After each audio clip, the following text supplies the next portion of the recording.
Ова е Лидија Зафировска, една од двајцата инспектори за контрола на водите во цела држава. Понекогаш патува и повеќе од 6 часа на ден во два правци, за да направи увид покрај реки и езера. Веќе 7 години работи како инспекторка. За својата работа вели дека е доста неатрактивно, бидејќи бара исклучителна посветеност, а носи и голема одговорност за мала плата. Инспекторот секогаш го доживуваат како нешто лошо, како нешто непотребно, нешто што смета во моментот.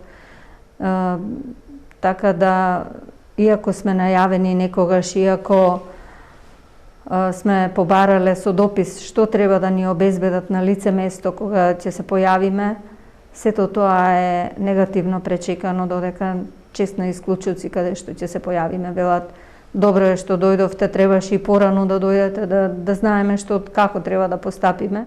Работа за водостопанските инспектори има многу, освен распоред за редовни контролни инспекции. Тие имаат и вонредни увиди, минимум 50 во една година. Речните водотеци се под силна и континуирана загрозеност и од индустријата и од домакинствата. Во тоа се уверивме при една обиколка крај најголемата река во земјава.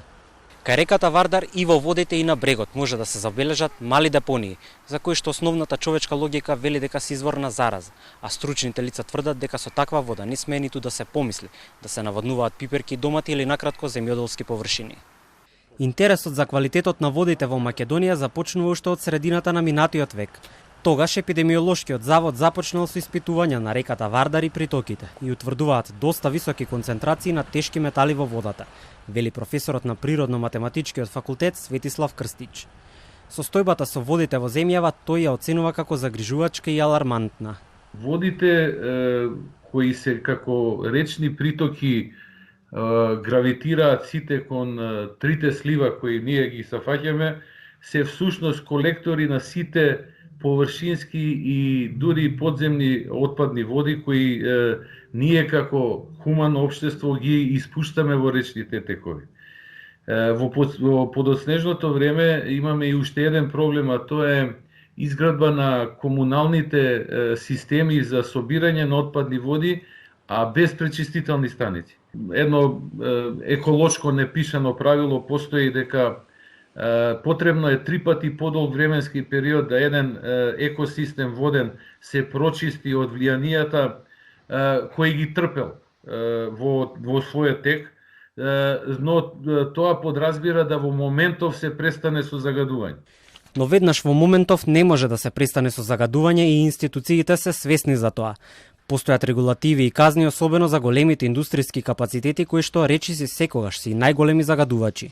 Но повеќе треба да се фокусираме на превенирање на големите штети, отколку на казнување, вели директорката на Инспекторатот за животна средина. Треба да бидат доволно прецизни насоките, барањата, за да според тие барања и насоки постапат инсталациите и да ги пречистат отпадните води, односно да обезбедат дека нема да имаме инциденти, да се зголеми бројот на инспектори, за да можеме да бидеме повеќе присутни на терен. Оти знаете, подобро е да се превенира, значи ние ако утврдиме некаде дека има можност, потенцијал за хаварија, тоа ќе се види на терен. И ќе се ги задолжиме инсталациите да го подобрат одржувањето и така натака. А нови инспектори ќе се вработат најдоцна на пролет. Одлука за доекипирање на инспекторатот донесе владата на 2 февруари. Тие ќе бидат обучувани и ќе полагаат за лиценци, па дури до година ќе бидат подготвени самостојно да вршат надзори, како дел од Државниот инспекторат за животна средина.